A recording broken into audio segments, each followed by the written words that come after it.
studies and recent research shows that weight gain isn't just about calories and lack of exercise. Joining us this morning is holistic health coach, Jennifer Steiner. She joins us to talk about environmental toxins, obesogens, and weight gain. Jennifer, nice to have you here. Thank you. We all think about, we try to lose weight, we eat right, we exercise, but what piece is missing in that formula? The environmental toxins. So that's what we always think of, like, you know, all right, Monday morning we're going to crack down, we're going to cut our calories, we're going to exercise, and those are tremendously important, but there's that one piece that's missing, and that's those environmental toxins that can really mess up with our system. Now, we hear about carcinogens, and they're chemicals that are in a lot of different, things that we're exposed to every single day that cause cancer. Obesogens. Tell me what those are all about. Fairly new term. It was coined by doctors out at University of California at Irvine.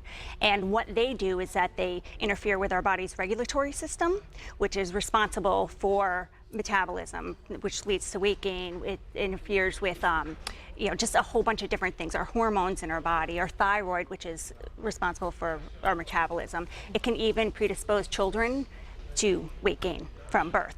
So it actually can affect babies in the womb, is that right? Exactly. Amongst many other chemicals, these children are exposed in the womb and born with, as you know, over 200 chemicals in their bodies as it is, and one of these are the obesogens. All right, let's talk about what we can do when it comes to obesogens in the kitchen. So we're going to talk about 3 things that many people are exposed to that may not even realize. Let's talk first about pesticides. Pesticides on our food, all our fruits, vegetables, even our meat, there's 1 billion pounds of pesticides used in the United States every year, and on average, every person is exposed to 10 to 13 a day.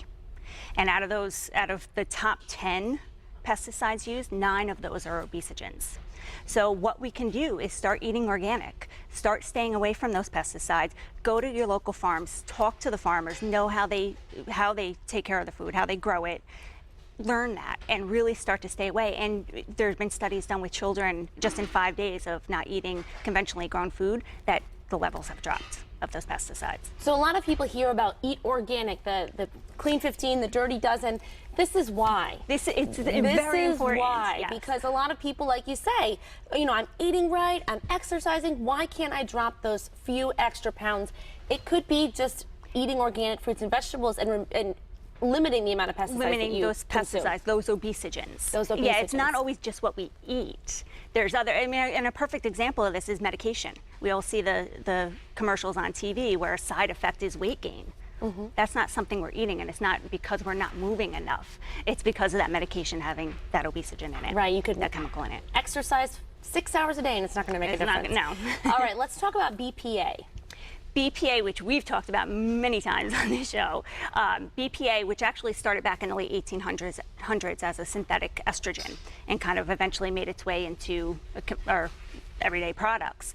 And that is known, there's a link between the BPA and actually the size, an obesogen. Obesogen, and being determining the size of our fat cells.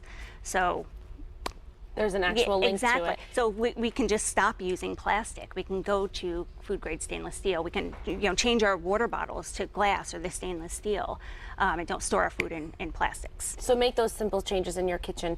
Also, let's talk about this other chemical, which is actually fairly new to me, PFOA. Tell me about this. PFOA is I can never pronounce it, but PFOA for short. Yes. Yeah. So what it is, it's nonstick cookware, and it's also in the lining of popcorn bags and pizza boxes, things like that. And it was actually started, nonstick cookware, to actually help us not use more butter and more oil and stuff to help us lose weight. But it actually, the chemical in the manufacturing process makes us put weight on. So that PFOA directly affects the thyroid, which is in turn responsible for metabolism.